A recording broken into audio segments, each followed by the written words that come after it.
ask you to leave. This is private property. Oh, yes. We're hoping to talk with I somebody. can call the police. Yeah, I mean, is there somebody that we can talk with your company?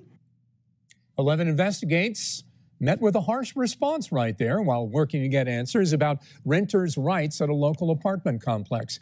A retired Upper St. Clair police lieutenant was charged thousands of dollars in fees and penalties after he had a stroke and he had to move out. His family called Channel 11 News for help. And 11 Investigates' Angie Moreski here now to tell us what happened and what your renters' rights are as a tenant, and it looks like they were not too happy to see you. No, that's for sure, David. That's an understatement. This has been a very difficult situation that left this family at a loss, frustrated and angry that a tenant suddenly stricken with a medical disability could be treated this way. This is my dad, Don. Gina Thompson's dad, 88-year-old Don Doherty, spent his life serving the community. That's his police badge. 30 years with the Upper St. Clair Police Department and a Korean War veteran. Everyone knew him as Doc. You couldn't go into a grocery store without someone yelling, Doc! And he's like, hey! Last November, Doc moved here to Parkside Estates, but just 4 months later had a stroke and could no longer live on his own. I sent the letter saying, he had a stroke. The response was not what they expected. He would be charged a termination fee equal to 3 times his monthly rent plus another 2 months for a 60-day notice, a total of 5 months' rent. It's wrong. It's wrong. It was just a slap in the face. She wanted to appeal to corporate, but the apartment manager wouldn't give her contact information, instead sending this response. Corporate just reviewed your letter and will not be waiving the termination fee or April-May rent for the 60-day notice. I love him with all my heart, and so do all his other children. And they're infuriated that someone could be so callous. After getting out of the hospital, Doc moved into Country Meadows Assisted Living, but his condition continued to get worse, sending him in and out of the hospital.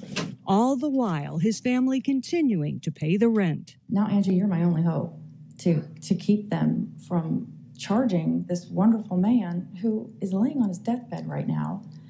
We reviewed Mr. Doherty's lease, and it does have a clause for ending lease early that cites penalties. But under the circumstances, since he suffered a medical disability, he does have protection under the Federal Fair Housing Act. Renters do have rights. Southwestern Pennsylvania Legal Aid says under the law, landlords must provide a person with a disability a reasonable accommodation. Once it's documented that you have a verifiable disability that requires an accommodation, in this case, your ability to move and no longer pay rent, then it's the housing provider's responsibility to comply with that federal law and make that accommodation. Hello, how are you? With that knowledge, we tried to talk with the apartment manager. I'm going to have to ask you to leave. But she had no interest in hearing what we had to say. Is there somebody that we can talk with your company? Just like with Gina, they refused to provide any contact information for corporate,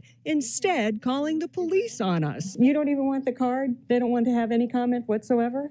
Hi, I have a news crew here. I'm on private property. Okay, well, thanks anyway. We really wanted to give you an opportunity to have some comment.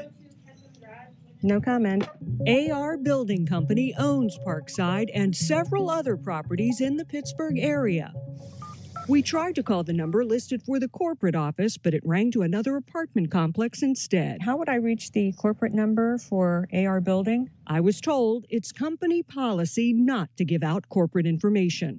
We didn't give up, tracking down their corporate address and paying them a visit. We've been trying to get a hold of somebody to talk to them about a situation involving a former tenant. The secretary said no one was available, but did listen. Given the Fair Housing Act and the fact that he had a disability, if that would be waived. She said she'd give the message to her manager. The very next day, Gina got this. Upon further review from corporate, they have agreed to waive the termination fee for Mr. Doherty.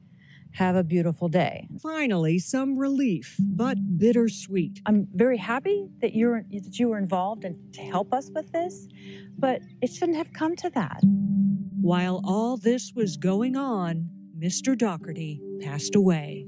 He left the earth not knowing what was going to happen, but I told him I'd take care of it. Gina paid one last visit to Parkside Estates to return Doc's keys and get back to remembering her dad. Glad it's over. Yes, I am.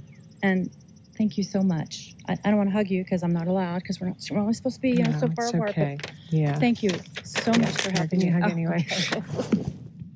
Thank you. Thank you. Now, if you have a disability, you do have extra protection under the Fair Housing Act, but in all cases for renters, a landlord must provide safe and habitable property. If not, they cannot force you to pay that rent if you move out, David. First of all, good work.